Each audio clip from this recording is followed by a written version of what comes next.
Friends, അസ്സലാമലൈക്കും. ഇന്ന് നമുക്ക് എളുപ്പത്തിൽ ഒരു ഉണ്ണിയപ്പം ഉണ്ടാക്കാം. ഇതിന് നമുക്ക് 4 ശർക്കര അച്ചിലേക്ക് 1 കപ്പ് വെള്ളം ഒഴിച്ച് മെൽറ്റാക്കി എടുക്കാം. ഇനി ഒരു പാത്രത്തിലേക്ക് 1 കപ്പ് മൈദ, 1 കപ്പ് റവ, 1/4 ടീസ്പൂൺ ഉപ്പ് എന്നിവ ചേർത്ത് മാറ്റി വെക്കാം.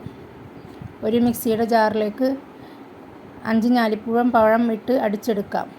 പഴം അരച്ചെടുത്ത മിക്സിയുടെ ജാറിലേക്ക് 2 ഏലക്ക, 2 ടീസ്പൂൺ പഞ്ചസാര എന്നിവ ചേർത്ത് ഒന്നുകൂടി അടിച്ചെടുക്കാം.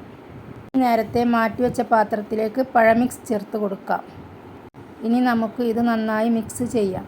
ഇതിലേക്ക് ശർക്കര ഉരുക്കിയത് ചേർത്ത് കൊടുക്കാം. നന്നായി മിക്സ് ചെയ്ത് യോജിപ്പിക്കാം.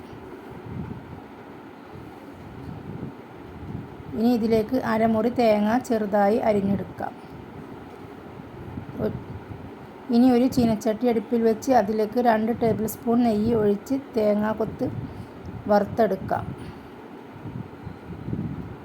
ഇത് നമുക്ക് നന്നായി ഇളക്കി കൊടുത്ത് ബ്രൗൺ കളറാവുന്നത് വരെ ഇറക്കി വെക്കാം. അടുത്ത തേങ്ങാക്കൊത്ത് ഉണ്ണിയപ്പം മിക്സിലേക്ക് ചേർത്ത് നന്നായി ഇളക്കി യോജിപ്പിക്കാം. ഇനി ഉണ്ണിയപ്പം ചട്ടി അടുപ്പിൽ വെച്ച് ചൂടാവുമ്പോൾ ഇതിലേക്ക് വെളിച്ചെണ്ണ ഒഴിച്ചു കൊടുക്കാം. വെളിച്ചെണ്ണ ചൂടാവുമ്പോൾ 1 ടേബിൾ സ്പൂൺ ഉണ്ണിയപ്പം മിക്സ് എടുത്ത് ഓരോ കുഴികളിലേക്കും ഒഴിച്ചു കൊടുക്കാം.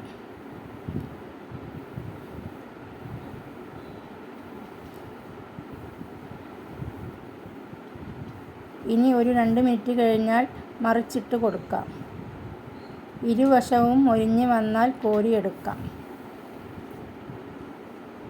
നമ്മുടെ ഉണ്ണിയപ്പം ഇവിടെ റെഡിയായി.